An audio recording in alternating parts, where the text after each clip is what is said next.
What's up, guys, and welcome back to another episode of the Team Member Perspective podcast show. I'm Coulter, your host, and I just returned from an incredible study group, Soaring Eagle Study Group in Mount Pleasant, Michigan.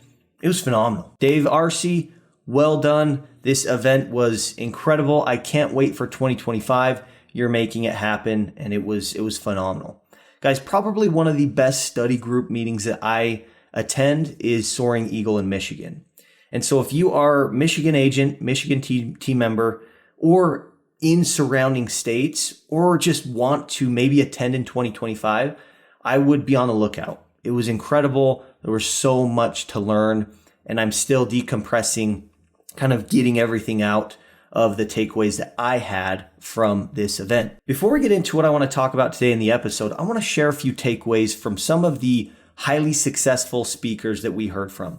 The first one, Agent Tyler Bullington out of West Virginia. Many of you probably know him, but for those of you that don't, this guy is making it happen on the life premium side with limited pays at an extremely high level. A few things that he talked about that really solidified a lot that we talk about in the team member perspective, but also just understanding people better was this. First thing, start communicating with people in the way that they want to be communicated with. Okay, I want you to think about that. Communicate with people in the way that they want to be communicated with. So often, we try to stick to the traditional approach, the one that we've been taught, and the one that has worked for agents and team members in the past, as far as getting people to come do business with you in the office. And it makes sense, guys. We know that if we can get people in the office, we can read their body language. We have a lot more that we can go off of. It's easier to have big money conversations. It's easier to do those things and to do business when you're face to face. However, there's a lot of people that probably just don't want to come into your office. So stop pulling teeth. Stop trying to get them to do stuff that they actually don't want to do and start to communicate with them in the way that they want to be communicated with. So if they want to do business with you transactionally, stop trying to get them in the office. Mirror them. Do business with them transactionally.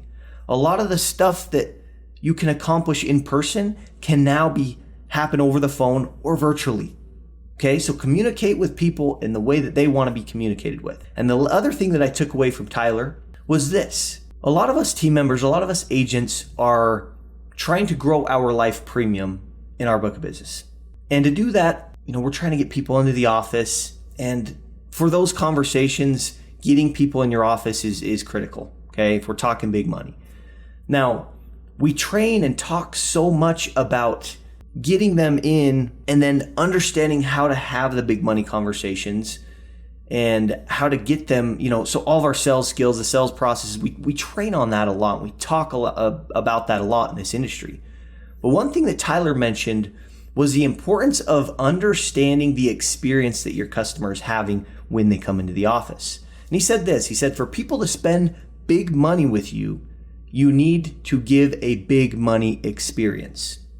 And the way I took it was this. If your office and your desk is just a pigsty, you've got paperwork all over the place, you've got your coffee cup from the morning, and you've got your leftover lunch. If your desk is messy, if your office is messy, that's not going to be a big money experience. Also, if you're having people, this is something I realized, as I was a team member, that if you have people coming in for appointments and your plan is to talk big money with them, your environment needs to reflect that. And so the way that our office was set up was, we had a few different team members. We didn't have our own individual offices, but we were kind of all out in the open. What I realized is that if I was the customer and, the team member was talking to me about contributing $1,000 a month into a whole life program, if I'm just out in the open, it just doesn't feel like the environment is reflecting the big money. So take that, think about that. Think about your office setup. What I started to do was I started to use my agent's office to hold those appointments because I want there to be that big money experience. It just made more sense to me and I started to see more results. The other thing is your appearance, the way that you dress, the way that you groom yourself and your hygiene. We overlook these things, guys, but if I go into an office and you aren't, wearing nice clothes, As shallow as this might seem, or you're not groomed, or I just feel like you're not representing big money, I will probably not leave that office spending big money with you. I might do something smaller, but I'm probably not going to do something bigger. Okay, so for people to spend big money with you, you need to give them a big money experience. Tyler, thank you, my man. Those were incredible takeaways that I had that I know are going to help me. My hope is that they help you too. The second speaker that I want to highlight, as far as a few takeaways that I had, was David Peterson, Coach P. TROA agent out of Texas that is crushing it on so many levels. They crush it in the financial service space, and they are doing things that most agencies probably will never do. Many of you know him, okay? But he talked a lot about embracing transactional selling, and that in the industry, we've all kind of been taught to sell life insurance in one way and one way only. And it's to get them coverage based on what they need. And that if we do anything below that, we're almost doing them a disservice. But Coach P talked about his experience with his offices and how they started to do transactional selling and how that made all of the difference. And he talks about that if you do feel like you're doing a disservice to just sell things transactionally, check yourself. What's our whole goal with selling insurance? It's to protect people. That's the whole goal, is we want to protect people. And so Coach P talks about simplicity. He talks about starting with simplicity and then finishing with the need. Okay? Getting them something, getting them in the door, and then we can build that out. But getting them something, even if it's the smallest policy that we offer, if something did happen to that person, whether it's a breadwinner, kid, whatever it is, having something there will give that family space. It'll give their loved ones time to be able to, figure out what they need to do, time to mourn, and it gives them options. So our primary goal, guys, is to protect people, to protect customers. And we can do that even on a transactional level. But the key is, guys, to not just leave that alone, not just sell the transactional policy and move on.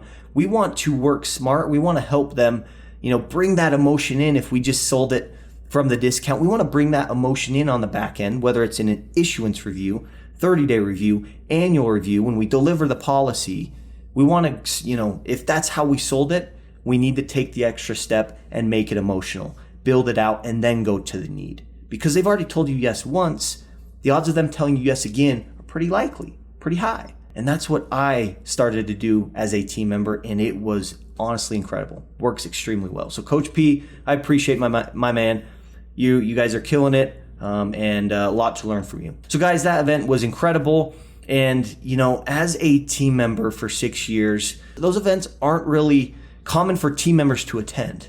I was fortunate enough to attend them towards the end of my team member career because I was speaking at those events. But a lot of team members don't get those opportunities. And I'll tell you, leaving that event, I have a new fire lit about me, right? I have this new drive that I didn't have before. It's like that fire got rekindled for me because I was around people that were winners, that are finding success at such a high level. I've got to learn from them. I got to be around them. And so now I'm ready to go and implement and make things happen at an even better, bigger level with more consistency. That is part of the reason why I started the team member perspective, is because team members don't get that opportunity like agents do. Team members don't get to go to the corporate meetings. Team members don't usually get to go to these study group meetings, meet with other agents, other team members, people that are doing what they're doing on a consistent basis.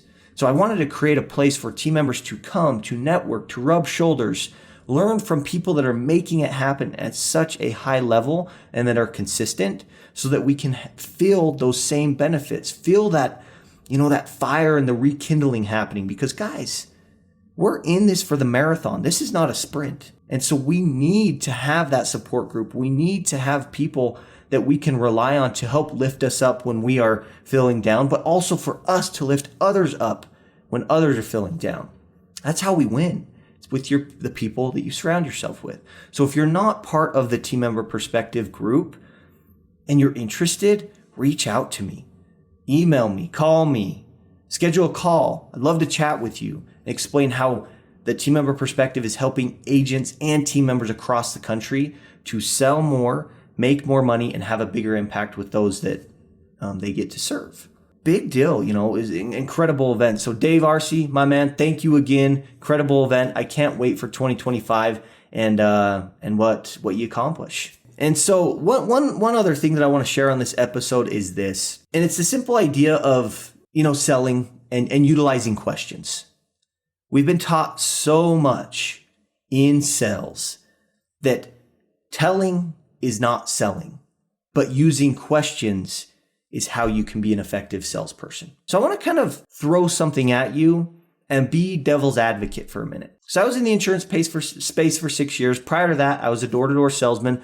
I understand the importance of questions. Questions are powerful if they are the right questions asked at the right time. Although that questions are very powerful, they can also go against you if you don't know how to ask them or don't know when to ask them or how to ask them effectively. But telling is not selling. I do not agree with that, especially in the insurance space. And here's why. Think to yourself right now, before I got into insurance, how much did I understand about insurance? For example, let's just keep it simple and say liability coverages on your auto insurance. So we got your bodily injury coverages and your property damage coverages. How much did you understand about those coverages before you got into insurance? Did you understand what those coverages do for you? Why they're important? Or were you like me and just got the car insurance because it was required? I would just get insurance because I knew I needed it. It was required for me to drive legally. Other than that, I didn't know much more beyond that. So that's a big deal. Go ask 10 of your customers this week.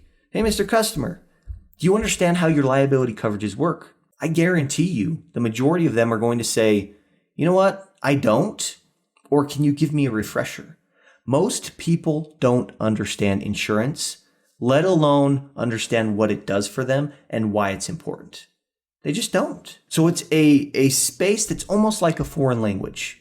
That if you don't speak insurance, you're not in it like us agents and team members, you probably don't know that much about it. So that's important because we're in a complex space that people just don't understand. And so oftentimes what I see with team members is that we're asking questions to our customers that our customers don't even know how to answer because they don't know insurance. They don't really know what they need to be doing with their money. They just don't.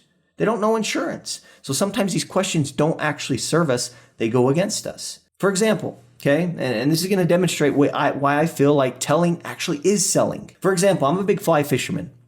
I'm a fly fisherman. I grew up doing it probably since I was the age of 8 to 10, fly fishing, okay? And here where I'm from, we have a few local rivers, and that's just what I grew up doing. And I learned from my dad, and it took me a while to learn these different flies that you can use to catch fish, the different rod and reel setups that you can have, waders, boots, right? All the equipment and just kind of the fly fishing jargon. Let's just say that you want to get into fly fishing. I am in your local area with my fly fishing shop. So you come to my shop and you get in there and I approach you. How can I help? And you're like, look, I want to get into fly fishing. Let's just imagine that for a minute that I started to just ask you a bunch of questions. Love that you want to get into fly fishing. Are you looking to get a 7.5 foot rod or a 9 foot rod? Are you looking to get this floating line or that floating line? Are you going to be nymphing or are you going to be fishing on top of the water? And if so, do you like the beadhead, flies? Or do you like the fly, the ones that are going to float on top? And would you like to get the renegade fly or the prince nymph? We also have these elk hair caddis that are really, really good. And are you looking for hip waders? Or are you looking for more ones that strap over your shoulders? And do you want boots with felt bottom or just the plastic rubber bottoms? Think about that experience for a minute. Let's just assume that you don't know anything about fly fishing. Some of you listening to this might know, and you're like, okay, I can answer all those questions. But let's just assume that you don't understand anything about fly fishing. How are you going to feel? What's your experience going to be like? Are you going to know how to answer those questions? If you're like me and you think about that, you're not going to know much about that. You're going to be lost. And you're now going to think maybe I shouldn't get into fly fishing because it seems so complex. I'm not there. I'm not skilled enough. I don't know enough about it to even start.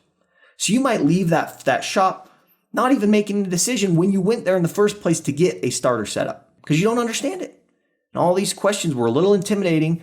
You didn't know the answers, and so you just left. On the flip side, let's just say that you came into my shop and again, you don't know anything about fly fishing, instead of me asking all these questions, what if instead I just said, look, I asked you a few basic questions, understand your situation, and I said, look, for your situation, I would recommend going with the 7.5 foot rod. This reel, here's a great starter pack. It's great for starters.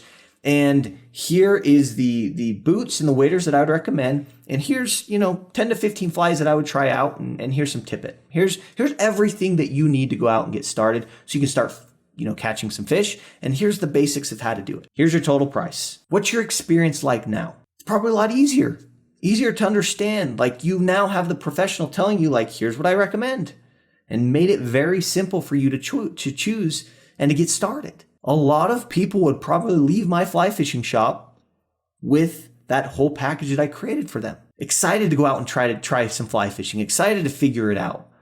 Instead of leaving that office with so much information, confused and feeling intimidated that you actually didn't make a decision. So now you're not going to become a fly fisherman or woman. So guys, I like to compare that analogy with insurance. Just like a lot of people don't understand fly fishing, a lot of people don't understand insurance. So they're coming to you for you to make recommendations.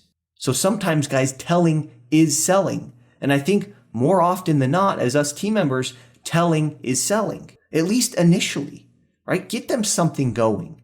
And then utilize reviews, whether it's an issuance review, 30-day review, annual review, to get them in the office, do the review over the phone, and then ask more detailed questions. But still help and guide them because you're the expert. Odds are they don't know that much about insurance. So telling is selling. Take control of the conversation. Lead the horse to the water. Make recommendations. Utilize things such as, hey, most people in your situation will do this. That's an easy way to make recommendations without being super salesy. Questions are good, don't get me wrong, but I want to debunk the phrase telling is not selling, because honestly, in the insurance space, telling is selling. It's very effective. I did it for 6 years and I was highly successful. So if it can work for me, it can work for you in the same way. So guys, I hope that this helps. I hope that you can take something away from this, implement it into what you're doing, and get a little bit better today. Appreciate you guys, and we'll catch you in the next episode.